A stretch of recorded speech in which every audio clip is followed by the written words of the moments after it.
kalawakan, may nakapag-stream ng video. At bida ang isang pusa. 15 segundong video ng kulay orange na pusang si Taters ang unang video na na-stream mula sa deep space.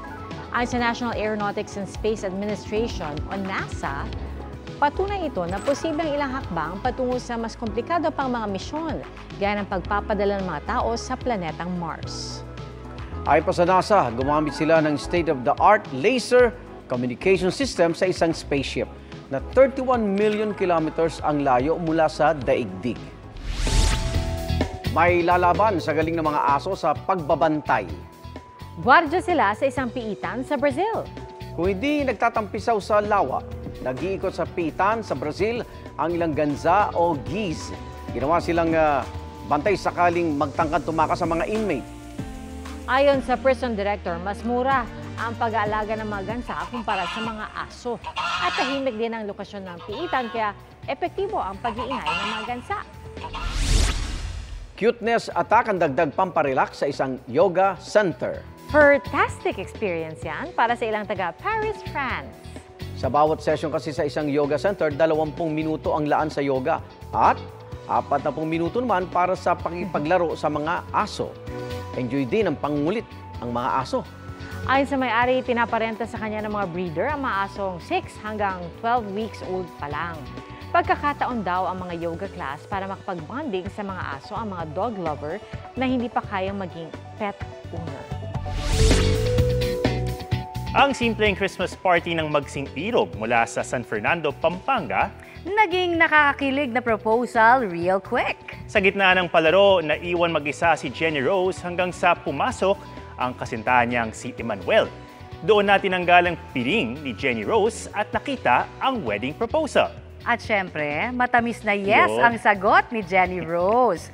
Triple celebration nga raw ito dahil bukod sa Pasko, birthday rin ni Jenny Rose at yun, na-engage na rin sila. Congratulations! Congrats! A for effort, ang isang guro sa Sorsogon. Mahigit 200 estudyante ang binigyan niya ng tig-isang regalo. Iginuhit ni Teacher John Romel Leoncito ang mga portrait ng kanyang mga estudyante sa Sorsogon State University. Inabot siya ng 8 araw sa paggawa, kasabay pa ng mga trabaho niya, syempre bilang guro. Ayon kay John Romel, matapos siyang pumasa sa licensure examination for teachers ito pong Marso, naisip niyang magpasalamat sa pamamagitan ng paggawa ng portrait para sa unang batch ng kanyang mga estudyante. Napuno naman ng pasasalamat ang kanyang mga estudyante at bumilib pati ang netizens. May nagbilang ng kanyang naipon sa pagpasok ng bagong taon. Ang ipon technique ni Christopher Mendoza, tampok ang barya na may barya sa gitna. Ibig sabihin nito, ang disenyo ng 10 pisong barya at bagong disenyo ng 20 pisong barya. Hindi raw ginasos ni Christopher ang mga baryang ito at idiniretso sa kanyang garapon. Umabot po sa 8,000 pesos ang kanyang naitabi o halos 20 pesos sa kada araw ng taong 2023. Let it snow at let it glow. Ang tema po ng isang pasyalan sa China. Bukod kasi sa sari-sari ang mga disenyo at naglalakihan ang mga nililok na yelo, nilagyan pa sila ng makukulay na pailaw. Yan po ang dinarayong ICT ng Harbin. Umabot sa 810,000 square meters ang lawak ng pasyalan ngayong taon at 250,000 cubic meters naman ang ginamit na yelo. Mga kapuso, sama-sama tayong maging saksi.